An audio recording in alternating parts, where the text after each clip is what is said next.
على رسوله الكريم أما بعد فأعوذ بالله من الشيطان الرجيم بسم الله الرحمن الرحيم لقد من الله على المؤمنين إذ بعث فيهم رسولا آمنت بالله صدق الله مولانا العظيم وصدق رسوله النبي الكريم ونحن على ذلك من الشاهدين والشاكرين والحمد للہ رب العالمین۔ میرے محترم بزرگوں، بھائیوں اور دوستوں، ربیع الاول کا بابرکت مہینہ شروع ہو چکا۔ اس ماہ مقدس کے اندر اکثر علماء، خطباء نبی کریم سرور دو عالم صلی اللہ علیہ وسلم کی سیرت طیبہ کے ایک ایک پہلو کو خوب کھول کھول کر لوگوں کے سامنے اجاگر کیا کرتے ہیں۔ اسی لیے آج میں بھی مناسب سمجھتا ہوں کہ اسی بات کو مد نظر رکھتے ہوئے عشق رسول صلی اللہ علیہ وسلم کی اہمیت سے متعلق کچھ باتیں آپ کی خدمت میں رکھوں۔ بس آپ اللہ رب العزت سے دعا فرما دیں کہ صحیح صحیح باتیں میری زبان سے کہلوا دے اور ہم سبھی کے لیے ان باتوں کو کارآمد اور نفع بخش بنا دے۔ دیکھیں، اللہ رب العزت اپنی صفات کے اندر کامل ہے۔ آسمانوں اور زمینوں کے خزانوں کا مالک ہے۔ اس رحیم و کریم ذات نے انسان کو بے حد و بے انتہا نعمتوں سے نوازا۔ ذرا آپ تصور کریں کہ اگر اللہ رب العزت ہمیں ہدایت نہ دیتا تو ہم گمراہ ہوتے۔ اگر اللہ رب العزت ہمیں قوت بینائی نہ دیتا، ہمیں دیکھنے کی صلاحیت اور قوت نہ دیتا تو پیارے بھائیوں ہم لوگ اندھے ہوتے۔ اگر وہ رب کریم ہمیں قوت سماعت نہ دیتا، سننے کی صلاحیت اور طاقت نہ دیتا تو ہم بہرے ہوتے۔ اگر وہ رب کریم، اگر وہ رب العالمین ہمیں قوت گویائی نہ دیتا، بولنے کی صلاحیت اور طاقت نہ دیتا تو ہم گونگے ہوتے۔ اگر وہ رب کریم ہمیں ٹانگیں نہ دیتا تو میرے پیارے بھائیوں ہم لوگ لنگڑے کہلاتے۔ اگر وہ رب کریم میرے عزیز بھائیوں ہمیں دماغ کی نعمت اور دولت سے نہ نوازتا تو لوگ ہمیں پاگل کہا کرتے۔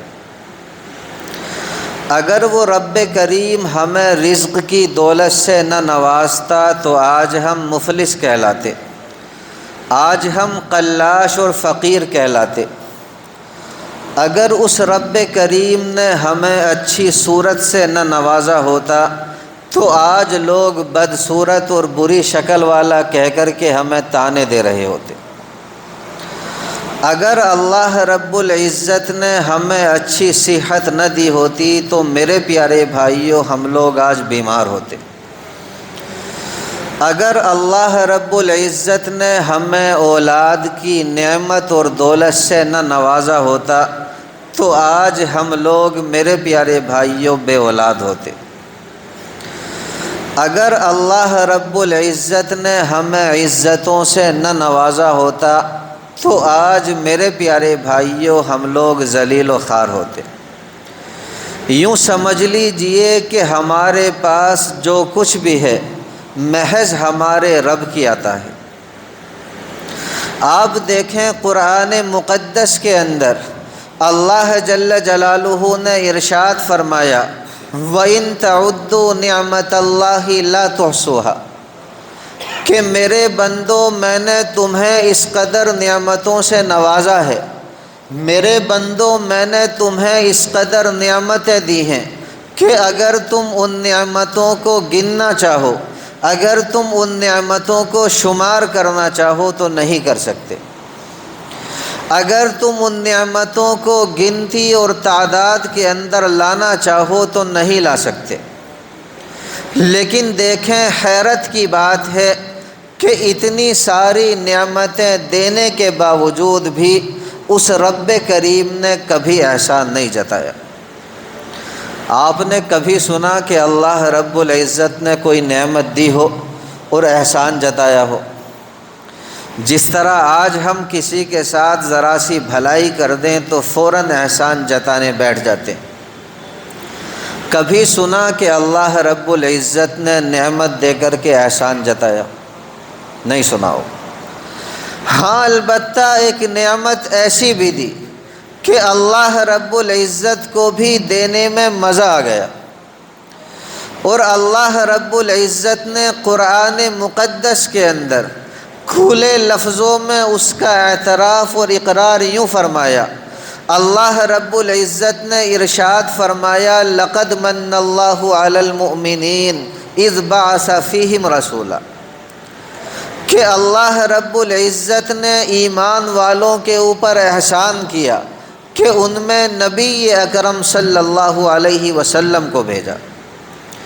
تو نبی اکرم صلی اللہ علیہ وسلم کی تشریف آوری پوری انسانیت کے اوپر اللہ رب العزت کا خاص انعام ہے۔ اب دیکھیں، انسان کی یہ فطرت ہوتی ہے کہ اسے نعمت سے بھی محبت ہوتی ہے اور نعمت کے دینے والے سے بھی محبت ہوتی ہے۔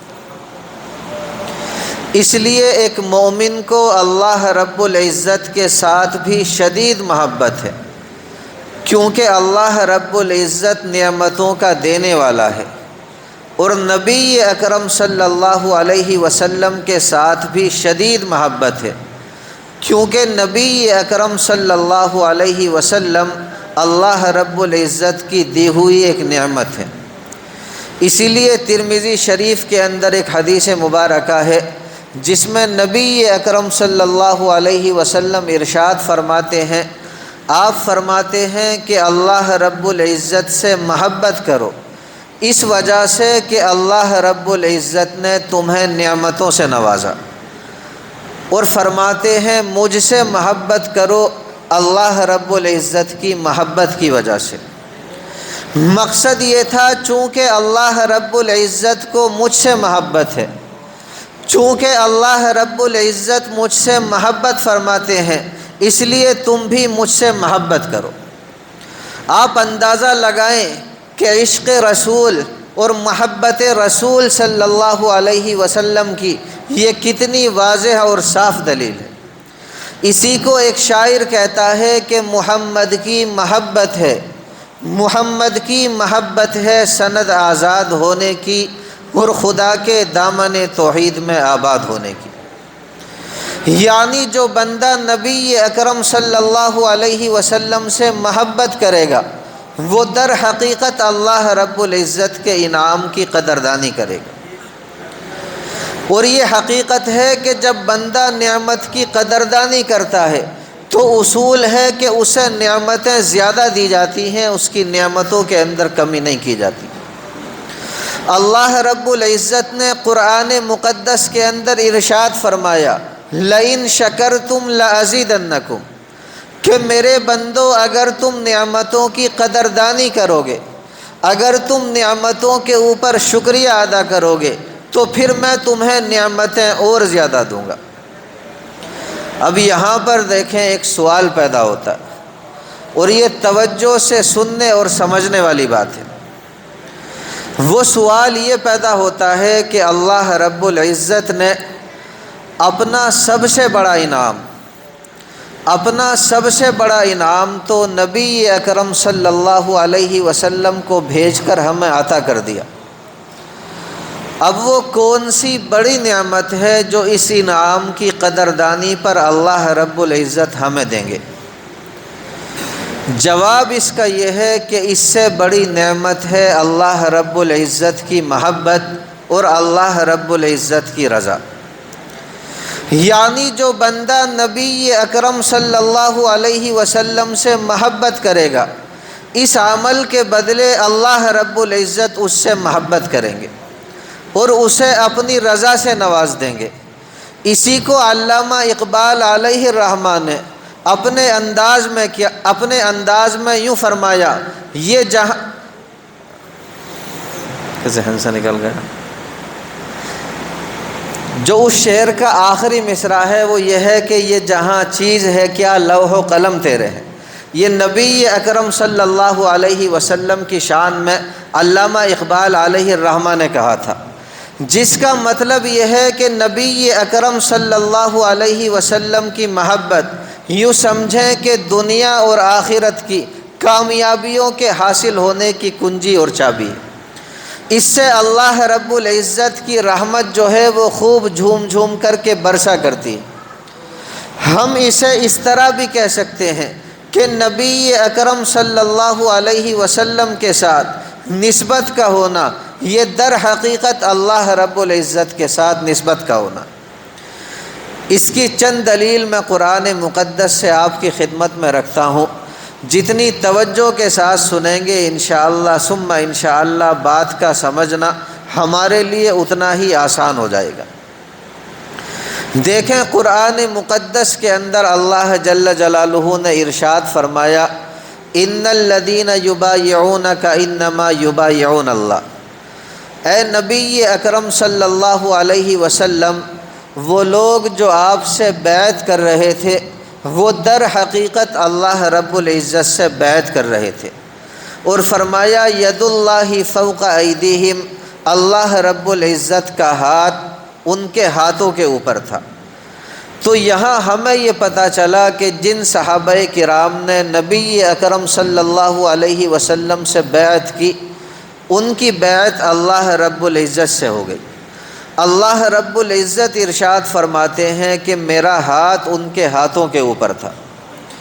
اسی طرح دیکھیں قرآن مقدس کے اندر ہے کہ ایک مرتبہ میدان جنگ کے اندر نبی اکرم صلی اللہ علیہ وسلم نے مٹھی بھر کر کے مٹی، یا پھر آپ کہیں کہ مٹھی بھر کر کے کنکریاں کفار کی ایک جماعت کی طرف پھینکی۔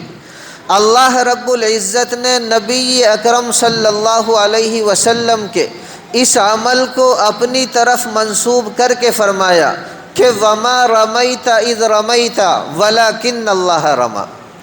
اے نبی اکرم صلی اللہ علیہ وسلم، جس وقت آپ نے کفار کی جانب کنکریاں پھینکی تو وہ کنکریاں آپ نے نہیں پھینکی بلکہ ہم نے پھینکی۔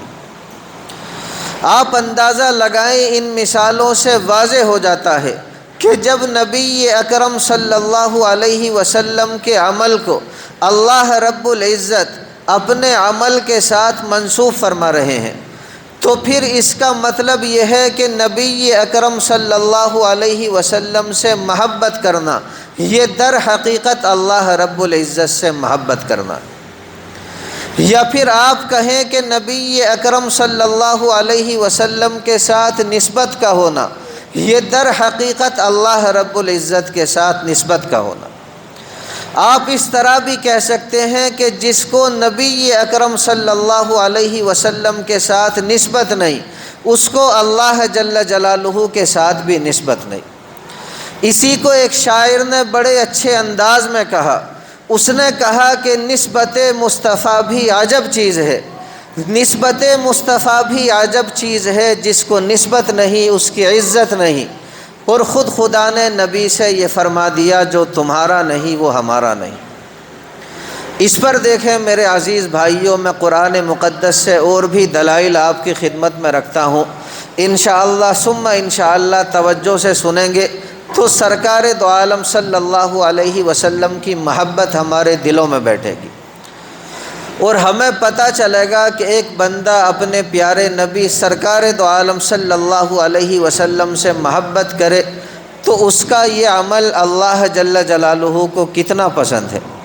اللہ رب العزت ہر مومن کو نبی اکرم صلی اللہ علیہ وسلم کے ساتھ پکا سچا محبت و بھرا تعلق نصیب فرما دے۔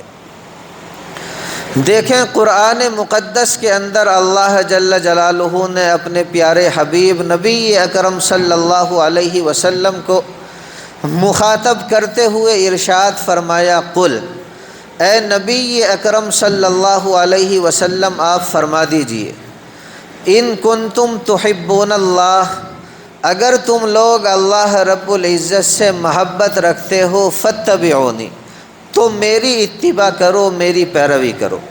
یحببکم اللہ، اللہ رب العزت خود بخود تم سے محبت فرمانے لگیں گے۔ اور فرمایا ویغفر لکم، نہ صرف یہ کہ تم سے محبت کریں گے بلکہ تمہارے گناہوں کو بھی معاف فرما دیں گے۔ دیکھیں اس آیت کریمہ کے تحت عرائس البیان کے اندر لکھا ہے اے محمد عربی صلی اللہ علیہ وسلم، آپ لوگوں سے کہیں کہ اگر تم لوگ اللہ رب العزت سے محبت رکھتے ہو اور اپنے اس دعوے محبت میں سچے ہو تو پھر میری اتباع کرو، اس لیے کہ میں تو محبین کا سردار ہوں، میں تو صدیقین کا سرتاج ہوں، میں تو رسولوں کا پیشوا ہوں، میں تو طالبان حق کا امام مصطفیٰ، تاکہ میں تم کو دکھلا دوں کہ اس راہ کے اندر کیسی کیسی چھپی چیزیں ہلاک کر دینے والی موجود ہیں، اور اس راہ کے اندر کیسی کیسی نجات دلانے والی چیزیں تمہاری نگاہوں سے پوشیدہ اور اوجھل ہیں، اور میں تم کو مشاہدے کے احکام بتاؤں اور میں تم کو نزدیکی حاصل کرنے کے اسرار و رموز سمجھاؤں، کیونکہ اللہ رب العزت کی جانب سے محبت کے آثار میرے اوپر منکشف کرائے گئے، اور میرے اندر اللہ رب العزت کی نزدیکی کے انوار جو ہیں وہ بھرے پڑے ہیں، لہٰذا میری اتباع کرنا، لہٰذا میری پیروی کرنا، یہ در حقیقت شکر محبت محبوب ہے۔ اور جب ایک امتی میری اتباع کر کے اللہ رب العزت کا شکریہ ادا کرے گا تو یقین جانیں اللہ رب العزت اس کی محبتوں اور معرفتوں کے اندر اضافہ فرما دیں گے۔ اس لیے ہمیں چاہیے کہ اگر اللہ رب العزت کا مقبول بننا ہے تو نبی اکرم صلی اللہ علیہ وسلم کی پکی سچی اتباع کریں، آپ کے بتائے ہوئے طریقے اور راستے کو اپنائیں۔ اس پر دیکھیں امام راغب اصفہانی علیہ الرحمہ نے اتباع کی لغوی تشریح کے اندر بڑی عمدہ اور جامع بات کہی ہے، اس کو اگر ہم لوگ توجہ سے سنیں گے اور سمجھیں گے تو انشاءاللہ ثم انشاءاللہ بات کا سمجھنا ہمارے لیے اور بھی زیادہ آسان ہو جائے گا۔ دیکھیں آپ فرماتے ہیں کہ وَاتَّبِعُ خُصَّ بِوَلَدِ الْبَقَرَةِ اِذَا تَبِعَ أُمَّهُ، کہ گائے کے بچڑے کو تبی اس لیے کہا جاتا ہے کہ وہ فرط محبت میں، وہ فرط شوق میں اپنی ماں کے پیچھے پیچھے چلتا ہے۔ اس میں دیکھیں اشارہ اس طرف ہے کہ اتباع وہ عمل ہے، اتباع وہ عمل ہے جس میں ناگوار اطاعت کے بجائے ایک خوشگوار اطاعت کی کیفیت حاصل ہو۔ اس کو سمجھانے کے لیے ایک آسان مثال میں آپ کے سامنے رکھتا ہوں۔ یوں سمجھ لیجئے کہ انتہائی سخت گرمی کا موسم ہے، یوں سمجھ لیجئے کہ تیز دھوپ نکلی ہوئی ہے، یوں سمجھ لیجئے کہ جھلسا دینے والی گرمی موجود ہے۔ ایسے گرمی کے عالم میں ایک مالک اپنے نوکر کو بلاتا ہے اور بلا کر کے اپنے نوکر سے کہتا ہے کہ جا میرے لیے فلاں چیز لے کر کے آ۔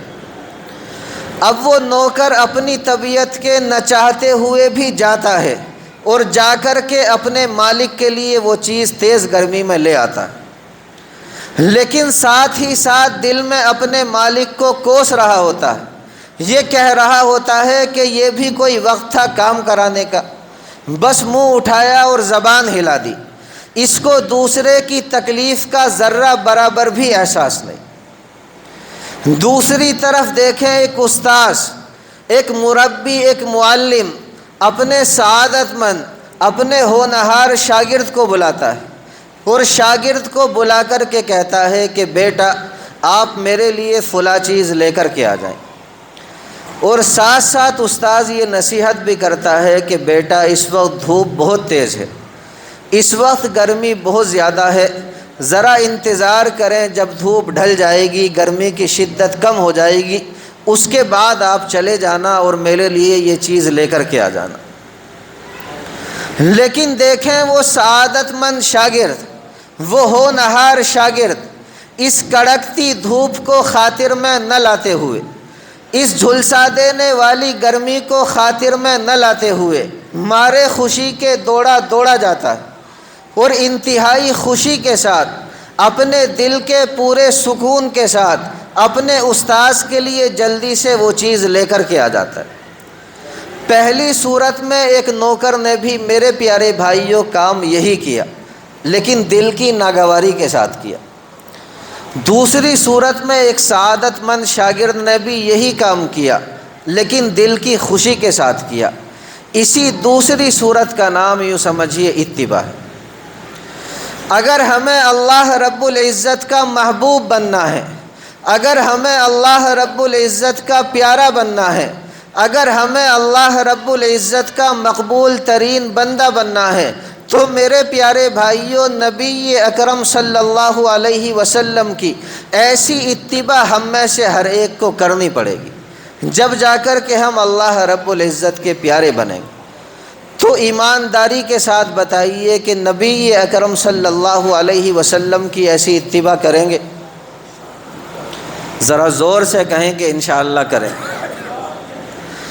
یوں سمجھ لیجئے کہ عشق الہی حاصل کرنے کے لیے، عشق الہی حاصل کرنے کے لیے عشق رسول صلی اللہ علیہ وسلم ایک ذریعہ، ایک وسیلہ، یا پھر آپ کہیں کہ ایک زینے کی مانند ہے۔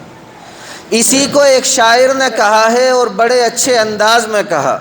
اس نے کہا کہ عجب چیز ہے عشق شاہ مدینہ، عجب چیز ہے عشق شاہ مدینہ، یہی تو ہے عشق حقیقی کا زینہ، اور ہے معمور اس عشق سے جس کا سینہ، اسی کا ہے مرنا اسی کا ہے جینا۔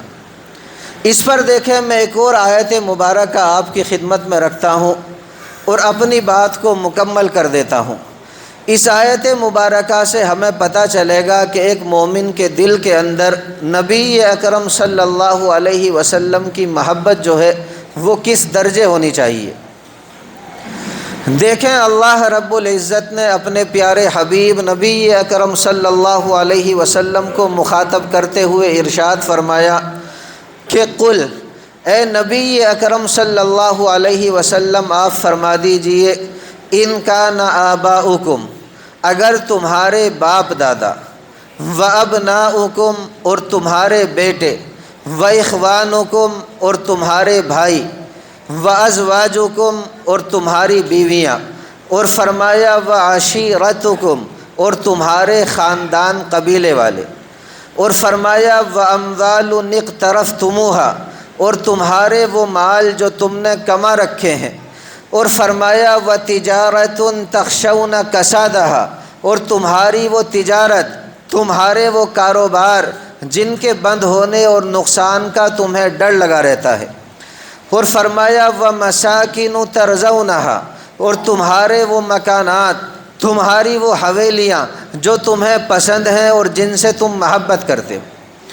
آگے فرمایا احب الیکم من اللہ و رسولہ، اگر یہ ساری کی ساری چیزیں، اگر یہ ساری کی ساری چیزیں تمہیں اللہ رب العزت اور نبی اکرم صلی اللہ علیہ وسلم سے زیادہ محبوب ہو جائیں، اور فرمایا وجہاد فی سبیلی، اور اللہ رب العزت کے راستے میں جہاد کرنے سے زیادہ محبوب ہو جائیں، تو فرمایا فتربصوا، پھر انتظار کرو، حتی یاتی اللہ بامرہ، یہاں تک کہ اللہ رب العزت اپنا حکم یعنی اپنا عذاب لے آئے۔ اور فرمایا واللہ لا یہدی القوم الفاسقین، اللہ رب العزت فاسق لوگوں کو ہدایت نہیں دیا کرتے۔ تو یاد رکھیں ہمارا جو دین اسلام ہے یہ ایک دین فطرت ہے، یہ سارے رشتے ناطے ختم کرنے کے لیے نہیں کہتا، یہ نہیں کہتا کہ اپنے عزیز و اقارب سے سارے رشتے ناطے توڑ دو۔ جس طرح پہلی قوموں نے آپ نے پڑھا ہوگا کہ رہبانیت کی شکل اختیار کی، انہوں نے اپنی بھرپور زندگی کو چھوڑ کر جنگلوں کی راہ لی اور وہ جنگل میں جا کر بس گئے، ان کا گمان تھا کہ جنگل میں پڑے پڑے اللہ اللہ کرتے رہیں گے، اس طرح ہمیں اللہ مل جائے گا۔ یاد رکھیں اسلام جو ہے وہ ہمیں اعتدال اور میانہ روی کی تعلیم دیتا ہے۔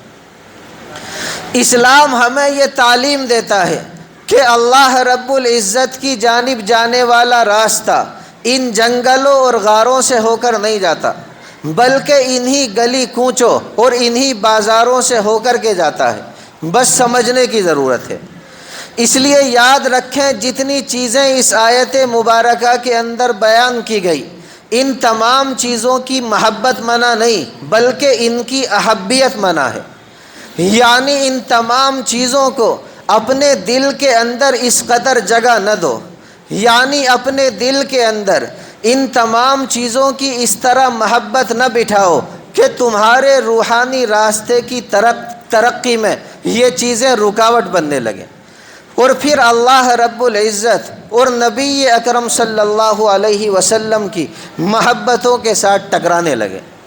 اس لیے یاد رکھیں محبتیں ساری چیزوں سے رکھو، لیکن تمام محبتوں سے زیادہ محبت جو ہے اپنے دل میں وہ اللہ رب العزت اور پیارے نبی سرکار دو عالم صلی اللہ علیہ وسلم کی بٹھاؤ۔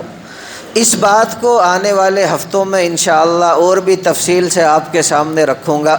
اللہ رب العزت مجھ سمیت ہر مومن کو کہنے سننے سے زیادہ عمل کی توفیق مرحمت فرما دے۔ وما علینا الا البلاغ۔